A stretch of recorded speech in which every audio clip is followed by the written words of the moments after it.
अगर आपको बगैर कैलकुलेटर के 11 मल्टीप्लाई बाय 54 करना पड़े तो आप यकीनन ऊपर 11 लिखेंगे, नीचे 54 लिखेंगे और फिर इनको मल्टीप्लाई करना शुरू कर देंगे। लेकिन अगर मैं आपसे ये कहूं कि आप इसको अपने दिमाग में ही हल करो तो ये आपके लिए काफ़ी मुश्किल हो जाएगा। आप इसको नहीं कर पाओगे उस वक्त तक जब तक आप ये ट्रिक नहीं सीखोगे। इस ट्रिक को सीख लो, फिर आप बड़ी आसानी से मल्टीप्लाई कर पाओगे। आपने 54 को 11 के साथ मल्टीप्लाई करना है। आप 54 में से 5 को पहले लिख दें, फिर 5 और 4 को जमा करें। जमा करने के बाद 9 आ जाएगा, इनको दरमियान में लिख दें और आखिर पे 4 लिख दें जो कि 54 का लास्ट वाला डिजिट है। तो जवाब आपके सामने आ चुका है। बस इतना ही मुश्किल होता है। इस वीडियो में मैं आपको बहुत सारी ट्रिक्स बताऊंगा, एक भी मिनट मत छोड़ के जाइएगा वरना ट्रिक समझ नहीं आएगी। अगर मैं आपसे कहूँ 41 मल्टीप्लाई बाय 11 तो आप सिंपल 4 को सबसे पहले लिख दें, फिर 41 को आपस में जमा करें, यानी कि ये बन गया 5, तो दरमियान में 5 लिख दें और उसके बाद आखिर पर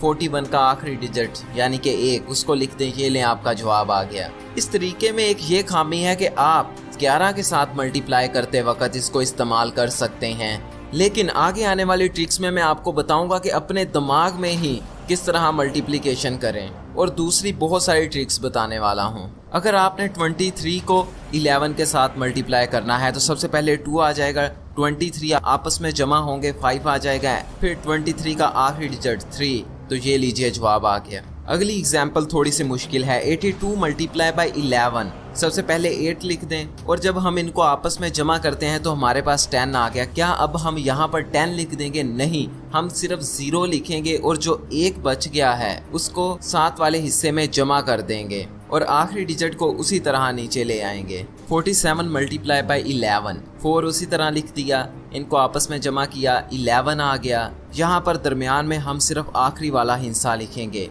1 लिख दिया और जो 1 बच गया उसको अगले में जमा करवा देंगे, यानी कि अब ये 4 5 बन चुका है और 7 को उसी तरह एंड पे लिख देंगे। इससे आप 2 से बड़े नंबर को भी मल्टीप्लाई करवा सकते हैं। अब एग्जाम्पल देखते हैं बड़ी वैल्यू की। अगर आपने इस वैल्यू को 11 के साथ मल्टीप्लाई करवाना है तो हम यहाँ पर उसी तरह 5 को सबसे पहले लिख देंगे, फिर पहले हिस्से को दूसरे के साथ जमा करवाएंगे, तो ये बन गया 7 लिख देंगे, फिर उसके बाद दूसरे हिस्से को तीसरे हिस्से के साथ जमा करवाएंगे, ये बन गया 6, तो हम यहाँ पर 6 लिख देंगे और फिर जब हम आखिरी हिस्से पर पहुँच जाएं तो आखिरी हिस्से को उसी तरह नीचे लिख देंगे, यानी कि हमारे पास जवाब आ गया 5764। अब लास्ट एग्जाम्पल हम किसी बहुत बड़ी वैल्यू को जमा करवा के देखते हैं। हमारे पास वैल्यू है 354271।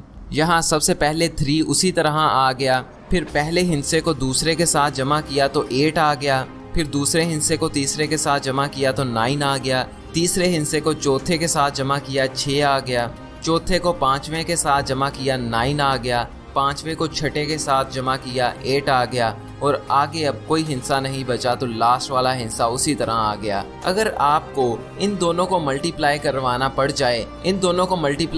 पड़ जाए तो आप ज़रूर ये वाला मेथड फॉलो करेंगे। अगर आपने यही काम करना हो तो मैं आपको इसकी एक आसान ट्रिक बताने वाला हूँ। सबसे पहले आप पहली वैल्यू के पहले डिजिट को दूसरी वैल्यू के पहले डिजिट के साथ मल्टीप्लाई करें। 2 मल्टीप्लाई बाय 1 2 आ गया, तो ये लिख दें। उसके बाद आप दूसरे डिजिट को दूसरे डिजिट के साथ मल्टीप्लाई करें। 3 मल्टीप्लाई बाय 2 6 आ गया। अब आप दरमियान में एक हिस्से की जगह छोड़ दें। अब हमने पहला और आखिरी डिजिट मालूम कर लिया है, अब हमने इसके दरमियान वाला डिजिट मालूम करना है। इसके लिए आप पहली वैल्यू के पहले डिजिट को दूसरी वैल्यू के आखिरी डिजिट के साथ मल्टीप्लाई करें। 2 multiply by 2 is equal to 4। अब हमको इसको इसके साथ मल्टीप्लाई करना है, यानी कि 3 मल्टीप्लाई बाय 1, ये 3 आ गया। 4 और 3 को जमा करके दरमियान में लिख देंगे, तो ये हमारा जवाब आ गया। आप इस ट्रिक की 4-5 दफ़ा जब प्रैक्टिस करेंगे तो उसके बाद आप इस काबिल हो जाएंगे कि आप अपने दिमाग में ही सारी कैलकुलेशन कर लिया करेंगे। 31 मल्टीप्लाई बाय 22,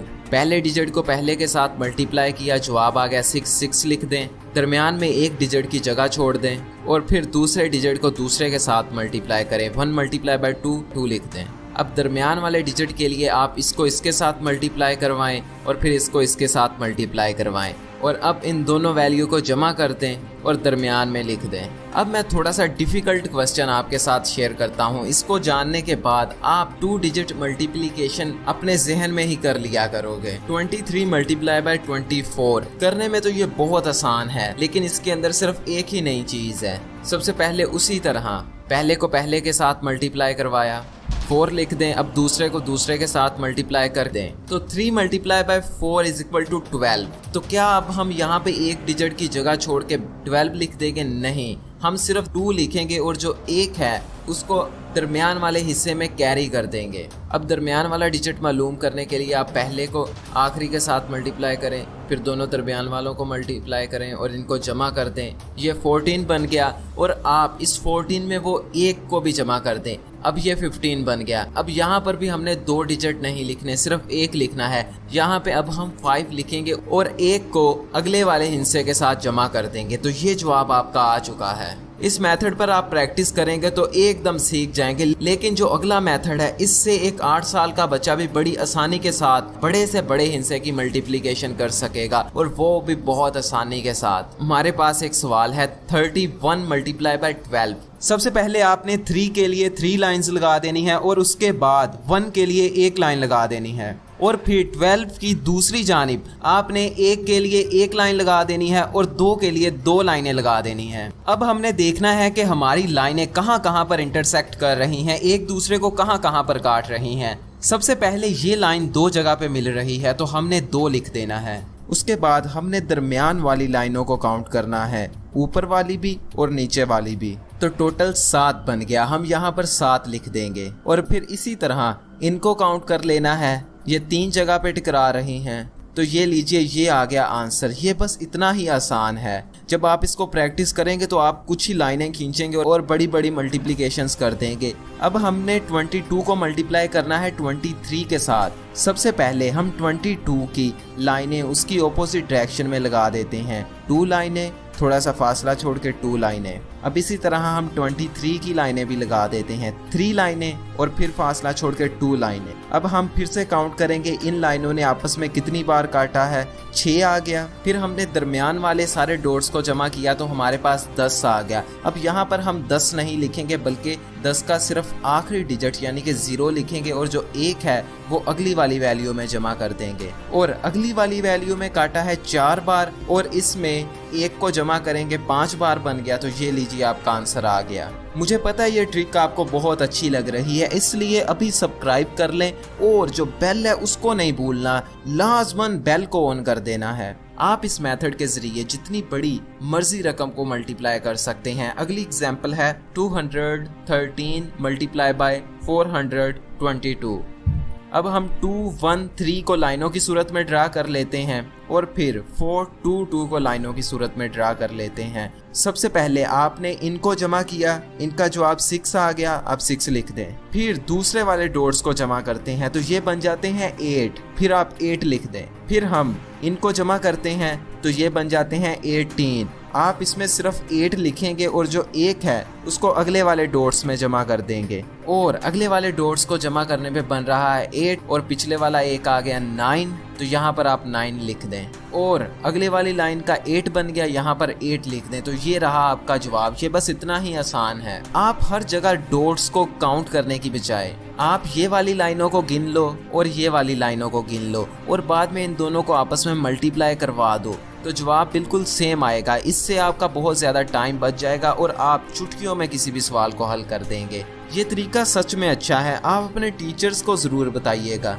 और अपने दोस्तों के साथ ज़रूर शेयर कीजिएगा। अब मैं आपको बताने वाला हूँ कि हम 2 डिजिट स्क्वायर किस तरह मालूम करें। अगर आपने 35 का स्क्वायर मालूम करना है, यानी कि 35 मल्टीप्लाई बाय 35 कितने होते हैं, तो सबसे पहले आप 3 का स्क्वायर मालूम करें, यानी कि 3 multiply by 3 is equal to 9। और फिर आप 5 का स्क्वायर मालूम करें, यानी कि 5 multiply by 5 is equal to 25। तो आप 9 के साथ 25 लिख दें। इसके बाद एक छोटा सा स्टेप रह गया है, आप 3 और 5 को आपस में मल्टीप्लाई करें और फिर इनको 2 के साथ मल्टीप्लाई कर दें। 3 मल्टीप्लाई बाय 5, 15 मल्टीप्लाई बाय 2, 30। तो आप इस तरफ से एक डिजिट की जगह छोड़कर यहाँ पर 30 को लिख दें और इनको आपस में जमा कर दें। तो ये लीजिए आपका जवाब आ चुका है। अब हम देखते हैं 53 का स्क्वायर। 5 का स्क्वायर 25 आ गया, 3 का स्क्वायर 9 आ गया। हम यहाँ पर 3 का स्क्वायर 9 आ गया, हम यहाँ पर 9 नहीं लिखेंगे बल्कि 09 लिखेंगे। और बाद में 5 multiply by 3 is equal to 15, 15 multiply by 2 is equal to 13। यहाँ से एक हिस्सा छोड़ दें, यहाँ पे 30 लिख दें और अब इनको जमा करवा दें। तो ये लीजिए आपका जवाब आ चुका है। आप इतनी ही आसानी के साथ किसी भी नंबर का स्क्वायर मालूम कर सकते हैं और दूसरों को हैरान कर सकते हैं। मैं हमेशा इसी तरह की वीडियोस बनाता हूँ, लेट बनाता हूँ लेकिन अच्छे वाली बनाता हूँ। इसलिए आप मेरे चैनल को सब्सक्राइब भी कर लें, लेकिन सब्सक्राइब करने का कोई फ़ायदा नहीं होगा अगर आप इस बेल को नहीं दबाते। अभी इस बेल को दबाइए और इस वीडियो को व्हाट्सएप पे, फेसबुक पे, हर जगह डाउनलोड करके किसी भी तरीके से ज़रूर शेयर कीजिएगा।